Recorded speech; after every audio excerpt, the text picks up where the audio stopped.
Voilà et voilà. Très chers membres de cette très grande communauté congolaise de partout dans le monde, bonjour, bonsoir, bon après-midi. Ça dépend bien sûr de l'heure à laquelle vous allez nous suivre. Nous, c'est John Matanda Chipama. Nous, c'est le président de cette très grande communauté congolaise. Voilà. Nous excusons pour notre voix. Peut-être que vous allez entendre que ça bègue. Peut-être que nous allons éternuer à un moment. Nous avons un problème de voix. J'espère que ça ne va pas trop déranger. Voilà, donc je disais qu'aujourd'hui nous sommes le lundi 14 avril 2025. Nous voulions juste porter une petite précision. Nous avons reçu beaucoup de questions. Il y a beaucoup de spéculations sur le voyage au Congo. Il y a beaucoup de gens qui disent des choses. Il y a beaucoup de TikTok qui se font. Il y a beaucoup de directs qui se font. Il y a les gens qui ont peur de voyager au Congo. Il y a des gens qui disent que pour le moment, avant de voyager, il faut avoir déjà les visas ici aux États-Unis. Je parle bien sûr de ces citoyens congolais qui sont déjà, plutôt de ces Congolais qui sont déjà citoyens américains. Il y a aussi qui disent que non, les gens qui ont des green cards, quand ils voyagent, on les arrête à l'aéroport. Est-ce que toutes ces histoires sont vraies? Est-ce qu'il y a des choses qui ont changé? Est-ce que le gouvernement américain a changé? Est-ce que nous avons reçu beaucoup de questions? Nous aurions préféré le faire depuis longtemps, mais la santé comme ça ne nous avait pas encore permis. Et nous nous sommes dit que nous venions, ne serait-ce que pour 5, 2, 3 minutes, pour que nous puissions nous donner une petite précision. Voilà, je vais commencer d'abord par partager. Je vous prie aussi, à vous qui êtes connectés, Maman Belinda Sinda, Papa Fapla, et tous ceux qui nous suivent souvent, Papa Blaise Malola, Maman Christy Kimweni, Papa Serge Lunga au Canada, ainsi que Maman Wivine, Papa Consolateur, Pasteur et Maman Delphine Jamano. Je vous prie de nous aider à partager Maman Olga Senemo, Papa Célestin Kabwe, Maman Ghislaine Boukassa et aussi que Papa Patrick Boukassa. Nous vous sommes infiniment reconnaissants. Merci pour tout. Hein? Merci pour tout. Merci pour tout. Merci infiniment pour tout. Voilà. J'espère que ma connexion est bonne parce que là, je suis en train de partager. Je vous prie aussi de nous aider à le faire pour que nous puissions atteindre le plus grand nombre de personnes que possible. Je disais qu'aujourd'hui, c'est juste un petit direct de quelques minutes, un petit direct de précision sur tout ce qui s'est dit, sur tout ce que les gens racontent, sur tout. Nous avons appelé l'ambassade et nous allons vous dire ce que nous avions eu comme réponse. Voilà, donc je partage dans quelques 5-4 groupes et puis nous serons ensemble avec vous. Juste le temps de partager ici. Dans quelques groupes. Et puis, nous allons être avec vous ensemble. Voilà. Voilà 2-3 autres groupes. Et puis, nous sommes avec vous. Je crois que je vais d'abord m'arrêter ici. Maman Jolie Mbouyi, merci infiniment. J'espère que vous avez déjà aussi partagé parce que je vous ai vu en direct. Je crois que je vais d'abord m'arrêter ici. Les restes, on va partager après. Voilà. Les gens qui partent au Congo, quand ils rentrent, les gens qui ont la green card, est-ce qu'ils doivent sortir des États-Unis ou il les est interdit de sortir? Je vous dirais d'abord que les gens qui viennent ici avec des visas d'études, ces derniers temps, on donne maintenant presque difficilement ces visas-là parce qu'ils ont remarqué que beaucoup de gens qui viennent ici pour étudier, ils étudient réellement pas. Et je vous avais dit l'autre fois, il y a 2 ans, il y a une université de Buffalo qu'ils avaient remarqué que beaucoup de gens qui venaient ici, soi-disant qu'ils venaient sous le visa F1, le visa d'études, ils n'étudiaient pas. Ils n'étudiaient pas et il s'est fait que ces gens-là, ils avaient refusé pendant un moment de recevoir encore le Congolais parce qu'ils ont remarqué que beaucoup de gens qui obtenaient juste le visa comme un moyen d'entrer aux États-Unis n'étudiaient pas. Ces derniers temps, vous remarquerez qu'il y a même Howard où on a suspendu beaucoup de visas d'étudiants. Pourquoi on a suspendu ces visas? On a suspendu simplement parce que ces étudiants se sont vus dans des mouvements qui ne sont pas autorisés par les États-Unis. Ça veut dire qu'ils font des marches où ils sont associés à des histoires, à des groupes que les États-Unis n'acceptent pas que ceux qui ne sont pas nationaux, ceux qui ne sont pas citoyens, puissent en faire. Et même ceux qui obtiennent la nationalité américaine, il y a des choses qu'on vous dit que vous ne devez pas participer. Par exemple, avant d'obtenir la citoyenneté américaine, on va vous poser des questions telles que est-ce que vous avez déjà une fois assisté dans des groupes qui font la rébellion? Est-ce que vous avez déjà aidé les gens à entrer illégalement aux États-Unis? Est-ce que vous voulez soutenir la Constitution américaine? Il y a des trucs comme ça que vous répondez oui, oui, oui, oui.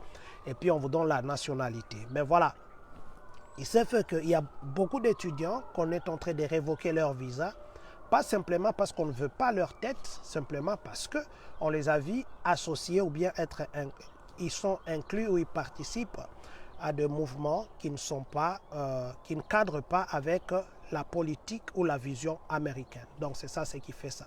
Mais de l'autre côté aussi, il y a de ces étudiants où on refuse à l'inscription. Ceux qui s'inscrivent actuellement pour obtenir le visa d'études, vous allez remarquer que même quand l'université va envoyer tout le papier pour qu'ils puissent aller à l'ambassade et puis passer leur interview, beaucoup d'étudiants actuellement on les casse. On les casse pourquoi? Parce que simplement ils veulent d'abord avoir le contrôle sur tout ce qui se passe ici localement et puis décourager ceux qui protestent, ceux qui font des mouvements tels que anti-Hamas, ainsi de suite. Plutôt Hamas qui appuie des histoires rebelles ou qui appuie des histoires qui sont dans des mouvements rebelles dans d'autres pays. Et si on remarque qu'un étudiant est dans des groupes comme ça, et on les chasse, on cancelle son visa même s'il est ici légalement.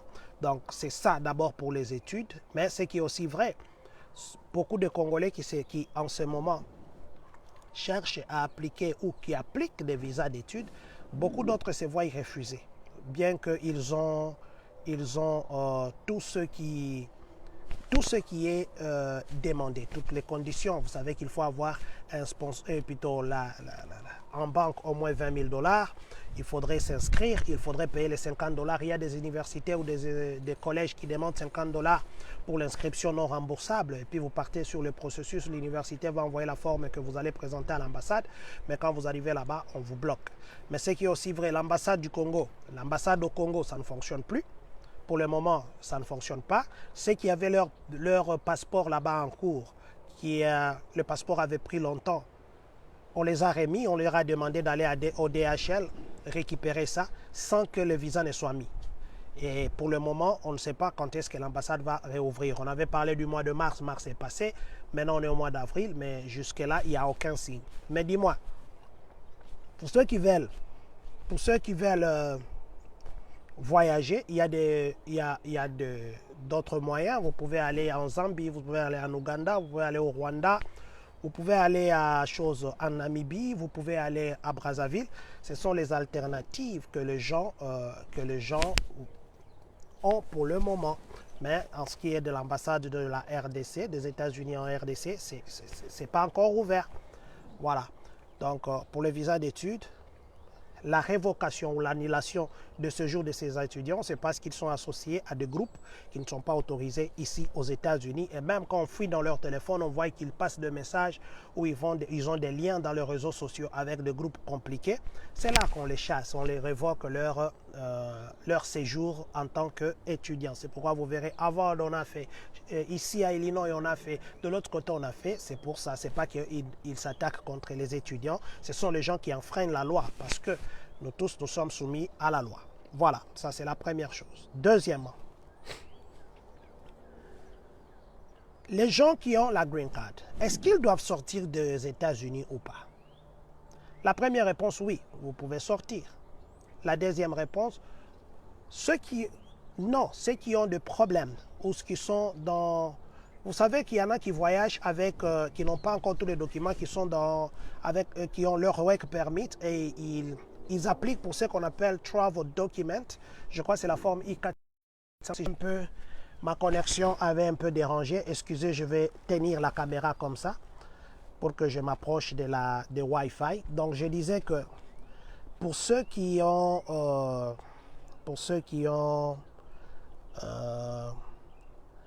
le problème de voyage, est-ce que pour le moment les gens on refuse ou c'est un danger pour que les gens se déplacent?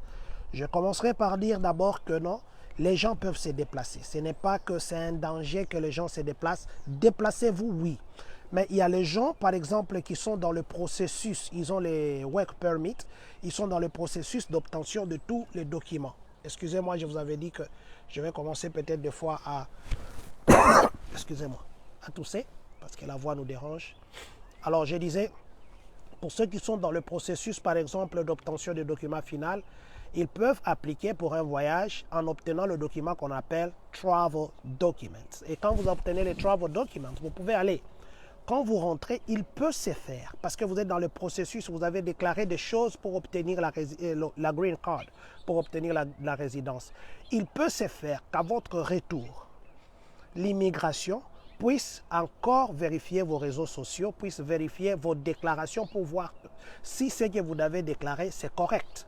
Ce qui fait qu'ils peuvent entrer dans votre Facebook, ils peuvent entrer dans votre téléphone, fouiller. Et vous savez, il y a des choses que nous pensons que nous avons effacées. Même si vous pensez que vous avez effacé des choses, les choses ne s'effacent pas. Ils peuvent récupérer à partir de votre compte Apple, à partir de votre Google, ils peuvent récupérer ça.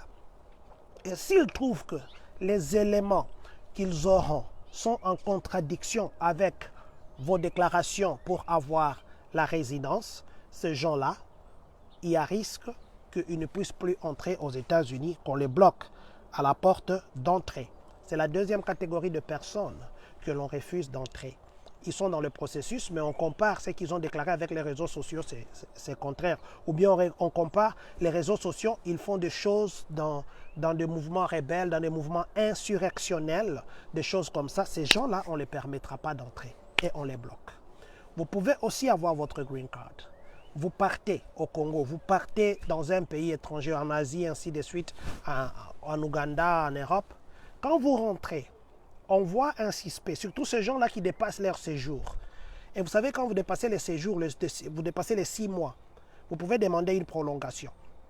Mais si vous ne l'avez pas fait et que vous rentrez, on peut vous mettre à côté là-bas pour encore vous interroger. On peut demander votre téléphone, on vous demande de déverrouiller ça. Ils vont checker les activités qui sont reprises sur votre réseau social ou les réseaux sociaux pour qu'ils puissent comparer les activités que vous faisiez là-bas. S'ils voient un clac, s'ils voient que les activités que vous faisiez sont en contradiction avec la loi américaine, bien que vous êtes résident ici, ils vont vous remballer. Ils vont vous demander seulement de quitter le territoire américain. Ils vont vous arrêter là-bas. Ils peuvent vous déporter. Ça, c'est le cas de ces gens-là qui ont des green cards et qui se voient chassés quand ils arrivent aux États-Unis.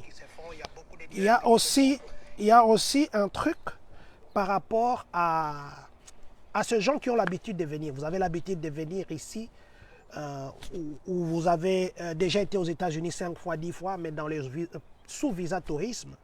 S'il arrivait que vous êtes venu ici, vous avez bénéficié d'un service des États-Unis qui est payé par le contribuable américain. Par exemple, Medicare, par exemple, de services de traitement gratuits. Les jours que vous revenez, ça va ring là-bas.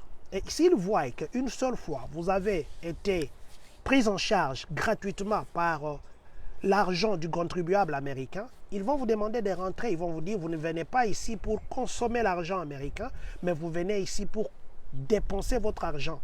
Et vous bénéficiez des services que vous n'avez jamais payé des taxes. Ces gens-là aussi se retrouvent dans le cas qu'on les remballe à partir de l'aéroport. Ils vont se dire, mais non, nous avons déjà été là-bas beaucoup de fois. Non. Vous pouvez aussi avoir beaucoup d'argent, au-delà de 10 000 $, que vous n'avez pas déclaré. Touriste que vous êtes ou quoi, on vous trouve avec beaucoup d'argent. Ça va être sujet de questionnement, et ça peut être aussi un motif de vous remballer parce qu'ils vont demander quelles sont les activités que vous faites. Voilà, je disais ceci, je m'excuse, la connexion, ça m'a un peu dérangé. Il fallait que je m'approche, excusez-moi pour la connexion. Je crois que c'est un problème de froid. Je vais tenir ça comme ça. Donc, je disais qu'il y a aussi des gens qui ont des problèmes avec leur mouvement qu'ils font. Ça veut dire quoi?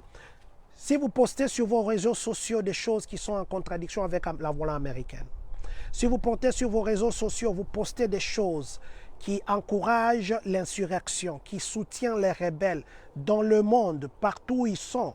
Vous postez des choses comme ça et vous revenez ou vous passez des appels à des gens qui font des contradictions par rapport à ce qui se passe aux États-Unis où vous montez un groupe d'insurrection.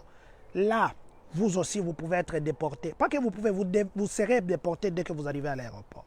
Donc, ce sont ces gens-là qui, quand ils arrivent ici, tout en ayant leur green card, excusez-moi, je vais rentrer là où j'étais, je crois que la petite connexion est encore là. Donc, ce sont ces catégories de personnes, nous nous excusons, tout en ayant leur green card, ils se retrouvent que ils arrivent ici, on les chasse. C'est parce qu'ils sont en compromission. Et quand les services d'immigration vont vérifier dans leur compte Facebook, dans leur compte WhatsApp, dans leurs appels, ils font la traçabilité de qui ils sont en contact. Et c'est là qu'on trouve un rouge. On en renvoie ces gens-là. Ce n'est pas que vous, parce que vous êtes parti au Congo, ce n'est pas que vous, parce que vous êtes parti en Israël, ce n'est pas que vous, parce que vous êtes parti à Dubaï et vous rentrez ici, vous arrivez à l'aéroport, ici on vous dit non, rentrez chez vous sans raison. Oh non, les gens qui ont des green cards ne doivent pas quitter les États-Unis. Non. Si vous avez des problèmes ou vous avez des situations irrégulières ou vous avez des choses qui sont compromettantes, oui, là on va vous remballer à partir de l'aéroport. C'est pourquoi, quand vous postez des histoires sur les réseaux sociaux, quand vous postez les histoires là-bas dans vos Facebook, quand vous causez avec les histoires, il faut savoir ce que vous faites. Sinon, on va vous ramasser si vous êtes dans des histoires qui sont floues. Et surtout les gens qui sont en train de faire les processus. Ce que vous déclarez, déjà il y avait une loi qu'il fallait fouiller 5 ans dans les réseaux sociaux pour voir ce que vous prétendez déclarer, vous l'êtes réellement. Alors, il faut faire attention à ce que vous postez. Et ce sont ces gens-là, ce n'est pas tout le monde. Moi, je connais des gens qui ont voyagé, qui sont partis en Belgique, qui sont partis en Ouganda, qui sont partis au Cameroun, qui sont partis au Côte d'Ivoire, qui sont partis même au Congo, sous une green card, qui sont revenus. Je voudrais ceci, peut-être que je suis mal informé, peut-être que les informations que nous avons, ce ne sont pas les vraies. S'il y a seulement un seul compatriote qui nous suit maintenant, qui est parti au Congo, qui est parti en dehors des États-Unis, qui a sa green card, et quand il est revenu, on l'a compliqué à l'aéroport simplement parce qu'il est sorti, il est rentré comme ça. Qu'ils nous écrivent ici, qu'ils nous écrivent comme ça, ce sera un témoignage que nous puissions encore rechercher. Mais ce qui est vrai, ce sont des spéculations. Les gens spéculent tout autour. Ne partez pas au Congo parce que quand vous allez rentrer, on va vous coincer. Le Congo, c'est votre pays de nationalité. Les États-Unis, c'est votre pays de résidence. Pourquoi on va vous refuser de rentrer dans votre pays de résidence si vous n'avez pas de problème? Donc, ce sont les gens qui ont des problèmes, ce sont les gens qui ont des postes compliqués, ce sont des gens qui sont dans des contacts bizarres à qui on refuse l'accès. Voyagez au Congo, partez en Belgique, partez en vacances. Les vacances vont commencer bientôt. Partez, mais seulement sachez ce que vous faites. Voilà. Je crois que nous avons répondu à ça. Je vous demande, c'est ce que j'ai dit, peut-être que nous ne sommes pas informés. Beaucoup de gens nous ont appelés, beaucoup de gens veulent voyager, ils ont peur. Moi, je connais les gens qui ont voyagé, et même qui ont voyagé même la semaine passée, qui sont encore congolais, qui ont encore la green card, qui sont même revenus. Mais peut-être qu'il y a aussi des gens qui sont partis, qui sont revenus, qui ont eu des problèmes. S'ils sont là, qui nous écoutent maintenant, je vous prie, manifestez-vous. Comme ça, nous pouvons vous appeler même en privé. Si chez vous, nous n'avons pas la réponse, nous pouvons appeler l'immigration pour demander est-ce que c'est ça la nouvelle loi? Parce que jusque-là, nous ne connaissons pas. Tous ceux qui sont arrêtés à leur arrivée, tous ceux qui sont renvoyés, ce sont les gens qui avaient des problèmes ou il y avait des antécédents. Ils ont refusé d'aller répondre à la cour, ils ont refusé d'aller faire les services d'immigration, ainsi de suite. Ce sont ces gens-là que l'on remballe. Je crois que j'ai répondu à cette question. La dernière question, d'autres spéculations. Les gens sont passés ici. Ils ont dit, maintenant ça a changé. Si vous voulez partir au Congo, obligatoirement, les États-Unis ont demandé d'avoir les visas si vous êtes déjà un Américain d'origine congolaise. J'ai parlé ce matin avec notre ambassade. Vous savez, quand il y a un problème, c'est notre ambassade qui est la représentation du Congo ici, aux États-Unis. Et s'il y a des changements, c'est l'ambassade qui doit être informée ou c'est l'ambassade qui doit informer. Parce que vous partez dans votre pays de nationalité. Bien que vous êtes maintenant citoyen américain. Il n'y a aucune information qui dit que pour partir au Congo, il faut avoir le visa à partir des États-Unis. Si vous êtes un Américain d'origine congolaise, partez au Congo avec vos $90. Quand vous arrivez à l'aéroport, vous payez les visas à l'arrivée là-bas en Djili. Mais ayez toujours $90 parce que des fois, ils n'ont jamais eu de $10 de remettre. Il n'y a aucune nouvelle disposition qui dit que vous devez avoir votre visa ici aux États-Unis. On vous laisse le choix. Vous qui êtes américain d'origine congolaise, on vous laisse le choix. Si vous voulez acheter ici le visa, achetez. Mais si vous voulez aussi aller acheter au Congo, allez-y acheter au Congo. Mais les États-Unis n'obligent pas à une personne d'aller là-bas au Congo avec le visa. Il y avait un frère qui était ici à l'aéroport de Chicago. La personne qui était à l'immigration là-bas ne connaissait pas cette loi. Je crois que c'est l'unique personne que je connais que ce cas-là était arrivé. La personne qui était là ne connaissait pas cette loi. Mais ce frère-là n'avait pas acheté, le visa. Ce frère-là a expliqué à l'agent de l'immigration qui a appelé, qui a vérifié que oui, le Congo autorise aux citoyens congolais d'origine d'aller acheter le visa sur place. Et ils voyagent comme ça. Et c'est une loi que le président Tshisekedi avait votée et ça n'a jamais changé. Aujourd'hui, j'ai parlé avec l'ambassade parce que je ne voudrais pas venir ici commencer à parler et faire des choses qui nous contredisent. Si vous êtes un Américain, merci beaucoup Papa Rigen Mavinga, merci vraiment. Si vous êtes un Américain d'origine congolaise, vous avez déjà la nationalité américaine et vous prévoyez aller au Congo, ne vous faites pas les mots de tête, envoyez votre passeport à Washington pour qu'on mette le visa et voyager. Non, mes frères, voyagez, allez sur place au Congo là-bas, quand vous arrivez en Djili, payez vos $90 et puis on va vous mettre le visa de séjour. C'est ça. Donc, rien n'a changé. Tout ce que les gens disent, que non, on a dit que non pour le moment. Les États-Unis, quand vous arrivez à l'aéroport de Chicago, si vous êtes américain, je connais quelqu'un qui a voyagé aujourd'hui au Congo, il est parti. Aujourd'hui que je parle comme ça, à 7 h je crois déjà, il est 17 h, il devait prendre son vol à 17 h. Attends, il est quelle heure? Il est 19 h 8 minutes. Il est dans son vol. Il a voyagé aujourd'hui, il est parti au Congo, c'est un Américain. C'est un Congolais d'origine. Il n'a pas acheté de visa. Il n'a pas acheté de visa à Washington. Il est parti avec son passeport américain. Il va avoir son visa à Djili. Donc, les informations que les gens donnent, ou bien les voices, des petites vidéos que les gens donnent pour dire que non, vous devez obligatoirement, maintenant, impérativement, les États-Unis ont imposé d'avoir, je vais lire quelques commentaires.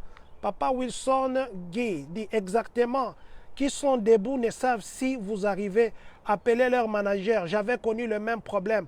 Isma Makwela, merci beaucoup. Wow, Papa Isma, mon président, mes respects, mon président. Voilà, le président en intérim d'Illinois Central vient encore de confirmer qu'il avait eu ça. Donc le manager ne connaissait pas. Ils ont appelé la personne qui était là ne connaissait pas. Ils ont appelé le manager et on l'a laissé passer. Voilà, je m'excuse. La connexion, je devais m'approcher ici. J'étais en train de lire quelques commentaires. Papa Mavinga Rigen. Nasomba qui visa na DGM $90 na Kinshasa. Merci Papa Rigen Mavinga, merci de confirmer. Papa Jules Mandangou dit, vous avez totalement raison. Merci beaucoup Papa Jules, que Dieu vous bénisse. Voilà, donc je disais, il n'y a aucune nouvelle disposition qui dit que vous devez avoir le visa ici aux États-Unis. Ça, c'est la confirmation de l'ambassade aujourd'hui. Maman Karine Louvouvam, que Dieu vous bénisse, merci beaucoup. Donc, je crois que nous avons répondu à des questions sur le visa d'études, sur des spéculations sur les gens qui ont des green cards, s'ils doivent voyager ou pas. Et je crois que nous avons aussi répondu à la question de savoir s'il faudrait avoir les visas quand vous sortez des États-Unis ou bien quand vous arrivez au Congo. Les visas, si vous êtes un Américain. Salut Papa Patrick, un piano Foulouabo, maître. Mes respects, maître, je vous salue.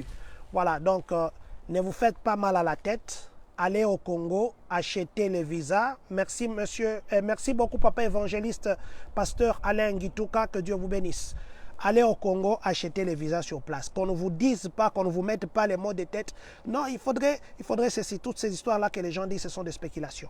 Les gens qui ont des green cards, voyagez. Si vous avez des problèmes, faites attention, ne voyagez pas. Mais si vous savez que vous êtes honnête, vous êtes clean, vous n'avez pas d'antécédents, allez-y. Il n'y a pas de restrictions pour les gens qui ont des green cards. Ceux qui ont des problèmes, oui. Ceux qui ont des contacts bizarres, oui. Ceux qui ont des problèmes qui cachent dans des réseaux sociaux, oui. Mais si vous êtes clean, pourquoi on va vous refuser? Le Congo, c'est votre pays de nationalité. Les États-Unis, c'est votre pays d'origine. Et plutôt de résidence. On ne refuse pas aux gens. Il y a des gens qui font des TikTok. Ces gens-là, ils ont eu des problèmes. Si vous demandez l'infirmière là de Californie, qu'on avait retourné, qui était ici pendant très longtemps, elle était même assistante. Celle-là, on l'a trouvée dans son téléphone, une photo avec un chef rebelle d'un pays d'Asie. C'est ça ce qui était le problème de ça. Donc, on regarde quels sont les liens que vous avez avec les gens extérieurs. Ce n'est pas que vous avez un citoyen là qui achète ses makemba, qui mange les makemba là-bas, qui prend sa primus, sa tembo. Pourquoi on va chercher à les remballer? Quelle est l'erreur et quelle est la faute qu'il a faite? Et vous travaillez ici aux États-Unis, vous contribuez, vous faites entrer vos taxes. Pourquoi on va vous remballer? Voilà. Et les visas, sorry. Les visas pour les citoyens congolais d'origine qui sont déjà citoyens américains, vous n'avez pas à acheter les visas ici. Allez en Djili, rien n'a changé. La loi sur les visas, ce n'est pas que vous avez ici. Si vous arrivez devant un officier d'immigration ou là-bas pour embarquer, qui vous exige le visa, qu'il appelle son manager, qu'il vérifie en ligne, qu'il verra que la loi de Congolais d'origine dit ceci. Si vous êtes un Américain, vous allez au Congo, vous achetez les visas au port d'entrée, le visa de 90 $. Voilà. Je crois que nous nous sommes éclairés sur ce petit point de TikTok que les gens font. Je n'ai pas TikTok malheureusement. Je ne sais pas pourquoi je n'ai jamais voulu avoir ça, mais malheureusement, je n'ai pas. Beaucoup de gens m'ont appelé, bien sûr. J'ai répondu en privé à beaucoup de gens et d'autres, je les ai dit, je vais appeler l'ambassade pour vérifier le dernier point que j'ai appelé l'ambassade aujourd'hui. Et ils m'ont confirmé que rien n'a changé. On ne les a jamais dit que les États-Unis ont changé. Eux-mêmes, l'ambassade, notre ambassade, n'a jamais rien changé. Alors, pourquoi les gens font des TikTok? Moi, je voudrais seulement qu'une seule personne qui est arrivée là-bas, on lui a dit parce que tu es allé au Congo, rentrer ici, on te chasse parce que tu as la green card, qu'il manifeste ici. Papa, révérend mandaté, papa mandaté, dernièrement vous étiez au Congo, moi je viendrai manger les mbisi à Kokauka. Tu as raison, président, j'étais au Congo au mois de mars. Voilà, papa mandaté, d'ailleurs, je l'avais vu même prêcher, je l'ai vu faire des séminaires. Il est parti, il est rentré. Vous voyez, papa mandaté, mois de mars, c'est le mois passé ici. On ne l'a pas dérangé comme les gens disent là-bas. Donc je vais simplement nous dire ceci. C'est vrai que les gens cherchent à faire des informations, mais maintenant, il ne faudrait pas faire des informations pour faire mal à la tête des gens. Mais tout ce que nous vous disons, c'est ce que nous avons vérifié, nous avons parlé avec la source. Et peut-être qu'il y a des choses que nous ignorons. Je vous prie, vous qui êtes passé par cette situation, de nous les dire. Parce que jusque là, tous ceux qui nous ont, Papa Mavinga Rigen, Papa Mandaté Alipasa et même Papa Isma Makwela, tous, ils ont dit que ce n'est pas ça. Donc, il n'y a rien qui appuie tout ce que les gens racontent. Voilà. Maman Kabibi Lusangé, que Dieu vous bénisse, ainsi que Papa. Dites bonjour à Papa. Dis-lui que ça fait très longtemps. Notre prière de chaque samedi, de chaque début du mois, il nous a laissé au-dessus de l'arbre. Maman Kabibi, je vous l'ai dit en direct pour que vous puissiez transmettre mon message. Voilà. Nous allons saluer quelques 2-3 personnes qui nous ont suivis ce soir. Et puis nous allons nous dire au revoir. Notre narine là, et notre aîné, ça coule. Hein. Ça coule et nous ne voudrons pas exténuer une fois de plus. Voilà, je vais dire quelques salutations, passer quelques salutations à tous ceux qui ont réagi. Je dis bonsoir à vous, Maman Olga Senemo et Papa Célestin Kabwe. Que Dieu vous bénisse. Papa Papili Kiko, que Dieu vous bénisse, mon papa. Merci d'être connecté de Kentucky. Papa Isma Makwela, Papa Jules Mandangu, que Dieu vous bénisse, papa. Maman Claudine Louvouva, vous nous suivez depuis Indiana. Que Dieu vous bénisse. Maman Kabibi a dit message bien reçu. Merci, maman. Papa révérend mandaté Alipasa, que Dieu vous bénisse. Maître Mpiana, Loufoulouabo, que Dieu vous bénisse. Vous qui nous suivez chaque fois, vous qui nous encouragez, vous qui nous conseillez, vous qui êtes là, vous nous donnez vos idées. Papa Ton ange gardien, papa, ton ange gardien, ça je termine avec toi. Ton ange gardien, tu te connais, je ne voudrais pas dire tout ton nom, j'ai dit ton nom de Facebook. Merci pour les conseils, merci infiniment. Nous allons dire ceci, peut-être que si Dieu nous prêtait vie, le vendredi on sera ensemble, c'est la semaine sainte, jeudi saint, vendredi saint, samedi saint, la semaine pascale. Je prie que Dieu vous donne tout ce que vous avez besoin et que la sainteté, la résurrection de Dieu puisse ressusciter avec tous ceux qui étaient morts dans vos vies puissent ressusciter. Et nous voulons que la Pâque soit un autre message pour la communauté congolaise. Que nous puissions témoigner que 2025, la Pâque, ça a été différent de tous les autres Pâques, toutes les autres Pâques. Si toutes les Pâques passées, il y avait eu des choses qu'on avait déclarées qui n'étaient pas réalisées, mais que cette fois-ci, que seul Dieu s'élève. Et que ça ne soit pas par un homme. Ne dis pas que tu as été béni parce que l'autre a prié. Que tu dises que tu as été béni parce que Dieu t'a visité. Que Dieu bénisse la République démocratique du Congo. Que Dieu bénisse les Congolais de partout dans le monde. Que Dieu bénisse vous qui êtes connectés en ce moment. Que Dieu bénisse les États-Unis d'Amérique.